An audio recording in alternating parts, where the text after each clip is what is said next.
Hello नमस्ते साथीहरू, सन्चै हुनुहुन्छ हजुरहरू? म पनि सन्चै छु, हजुरहरू पनि सन्चै हुनुहुन्छ होला। हेर्नुहोस्, आज मैले हजुरको लागि विशेष गरी ल्याएको छु मासुको रेसिपी। यो चाहिँ ब्रोइलरको मासु हो। हामीले आज ब्रोइलरको मासुको रोस्ट बनाउँदैछौँ। यसमा चाहिँ मैले हेर्नुहोस् जिरा धनियाँको पाउडर, अनि त्यसै गरी बेसार, खुर्सानी, अनि नुन, अनि यो कागतीको रस हामी एक एक गरेर यो हाल्नेछौँ। यो चाहिँ अदुवा लसुनको पेस्ट, अनि अन्डा पनि लिएको छु मैले।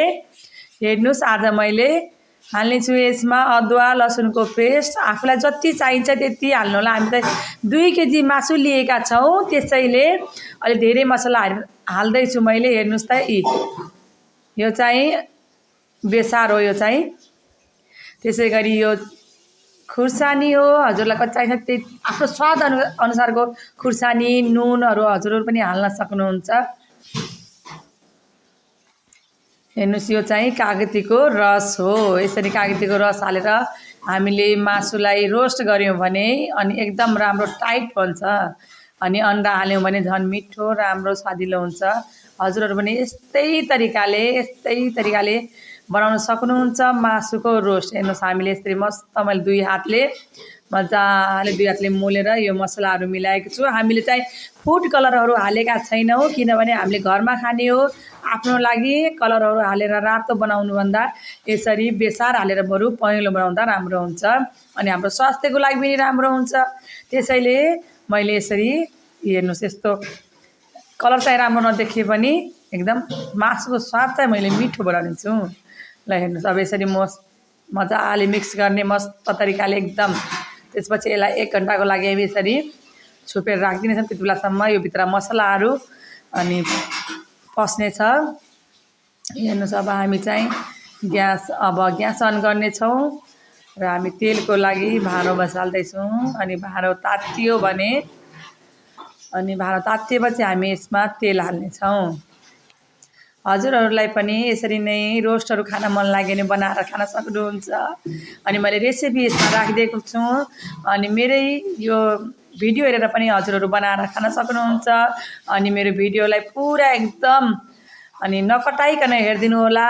हजुरले माया गरेर सपोर्ट गर्नुभयो भने अनि मलाई पनि खुसी लाग्नेछ। यस्तै गरी हजुरहरूले रोस्टहरू बनाएर खान सक्नुहुन्छ। हजुरलाई केही कुरा खान मन लाग्यो भने, कुनै रेसिपी चाहियो भने मलाई कमेन्ट गर्नुहोला। म त्यो कमेन्ट अनुसार पनि हजुरहरूको लागि खाना तयार गर्नेछु।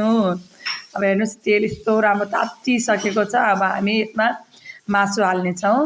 अनि अघि नै हामीले राखेको मासु मस्त मसलाहरू मिलिसकेको छ यसमा। अब हेर्नुहोस्, म मासु हाल्दैछु। हेर्नुहोस् त, मजाले मासुहरू हाल्ने अनि यसलाई पकाउने।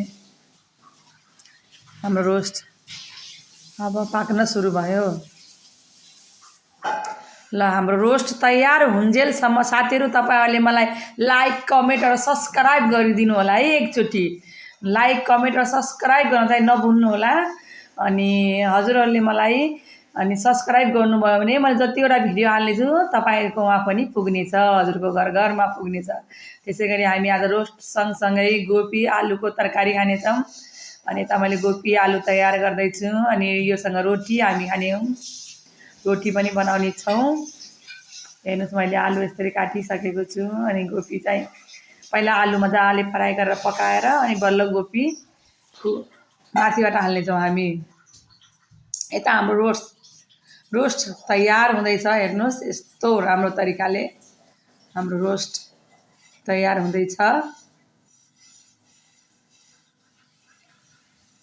अनि हजुरहरूले मेरो टिकटक पनि हेरिदिनु होला है साथीहरू। टिकटकमा चाहिँ मुस्कान सुनचाँदी पसल छ, हजुरहरूले सर्च गर्नु होला। मेरो टिकटकलाई पनि माया गरिदिनु होला। अनि मेरो टिकटक पनि हेरिदिनु होला है। मेरो टिकटकमा रहेको छ मुस्कान सुनचाँदी पसल, मेरो टिकटकको आइडी। अनि हजुरहरूलाई सुनको गहनाहरू चाहियो भने मलाई सम्पर्क गर्न सक्नुहुन्छ। मैले आफ्नो व्हाट्सएप नम्बर पनि त्यही टिकटकमा राखिदिएको छु। अब यता हाम्रो मजाले प्याज खुर्सानी फ्राई हुँदैछ तरकारीको लागि। यता मासु रोस्ट हुँदैछ। आजको मेरो भिडियो चाहिँ यही नै हो। अनि हजुरको मायाको खाँचो छ, मायाको जरुरत छ। हजुरहरूले लाइक कमेन्ट र सब्सक्राइब गरिदिनु होला। ल हेर्नुहोस् त हाम्रो खाना तयार हुँदैछ। म चाहिँ एकदम नयाँ मैले युट्युब च्यानल खोलेको छु। हजुरहरूले सपोर्ट गरिदिनु होला र आफ्नो मान्छेहरूसँग पनि सेयरहरू गरिदिनु होला मेरो युट्युब च्यानललाई। अनि मैले चाहिँ यस्तै नयाँ परिकारहरू बनाएर हजुरहरूको माझमा ल्याउने छु। हजुरहरूलाई खुसी पार्ने मैले कोसिस गरिरहेको छु। मेरो युट्युब च्यानललाई सब्सक्राइब गरिदिन चाहिँ नभुल्नु होला।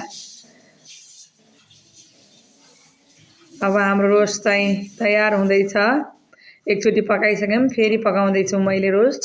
अनि यता तरकारी पनि पाक्दैछ, प्याज र खुर्सानी पाकिरहेछ।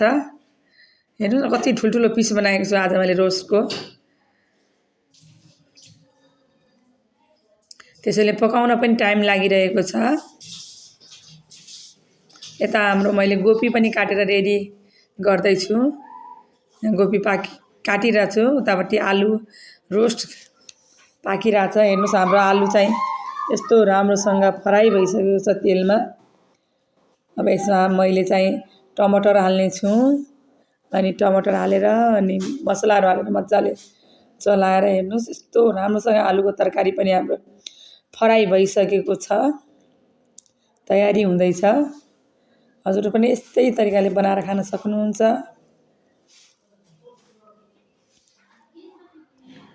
अनि यता रोस्ट तयार हुँदैछ। साथीहरू मलाई खासै राम्रोसँग बोल्न आउँदैन।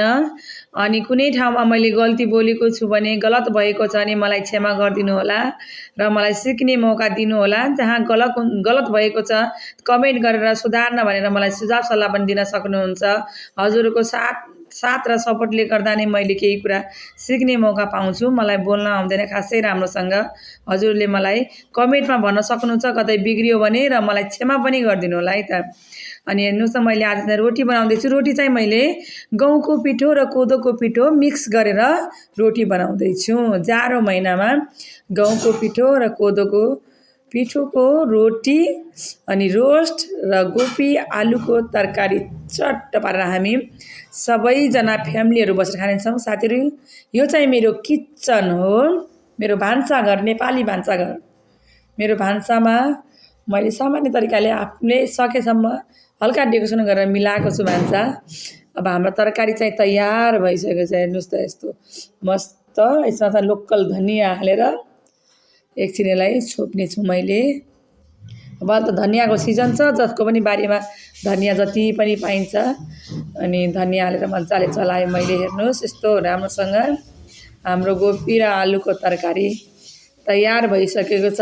अब हामी चाहिँ रोटी पकाउँदैछौँ। यता कोदो र मकैको पिठोको रोटी कालो कलरमा देखिन्छ नि।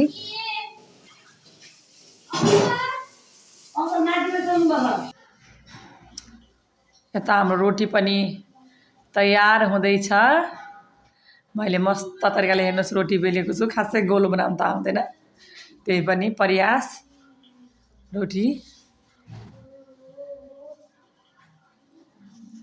यता रोस्ट पाकिरहेछ, यता रोटी पाकिरहेछ। तरकारी हाम्रो तयार भइसकेको छ।